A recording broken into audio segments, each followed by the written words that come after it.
Former covert CIA officer Will Hurd called for Joe Biden to further escalate sanctions on Vladimir Putin's Russia during an interview on CNN Monday. Take a look. Now, as former congressman from Texas who sat on the House Intelligence Committee, Will Hurd, he's also a former undercover CIA officer. Sir, it is great to have you with us this morning. And I just wonder, as you see that Putin has put his nuclear deterrence forces on essentially alert, this is a step up, one step closer to being able to use nukes. Are you concerned that he will?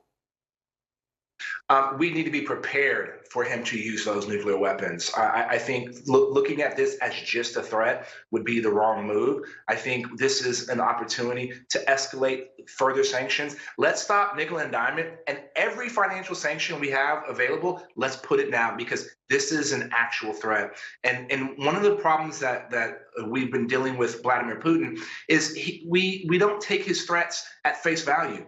We didn't take his threats when he did disastrous cyber attacks on Estonia in 2007, when he invaded Georgia in 2008. Usually when he says something, he follows through on it. And so now is the time to make sure that there's consequences for his actions. And you have this UN vote that's going to be coming up. I think President Biden should go to New York and implore the entire UN to support establishing a no-fly zone over Ukraine.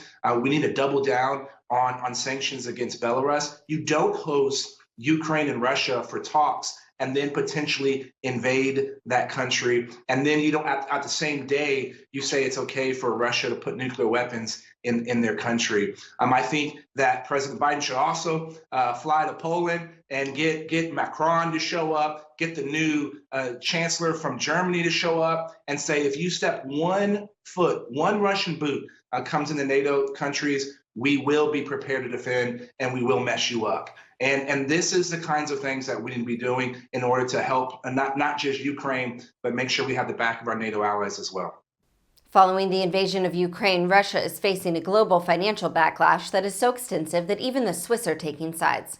The New York Times reports that Switzerland, a favorite destination for Russian oligarchs and their money, announced on Monday that it would freeze Russian financial assets in the country, setting aside a deeply rooted tradition of neutrality to join the EU and a growing number of other nations seeking to penalize Russia for the invasion of Ukraine. After a meeting with the Swiss Federal Council, Switzerland's president said that the country would immediately freeze the assets of Russia's president, prime minister, and foreign minister, as well as all 367 other individuals sanctioned last week by the EU. It is an unparalleled action of Switzerland, who has always stayed neutral before.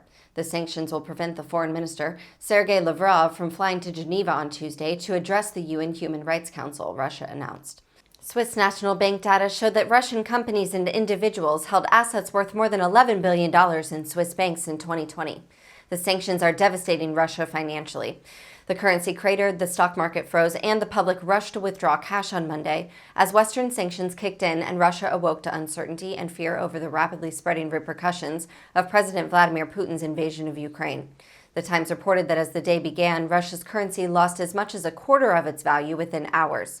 Scrambling to stem the decline, the Russian central bank more than doubled its key interest rate, banned foreigners from selling Russian securities, and ordered exporters to convert into rubles most of their foreign currency revenues.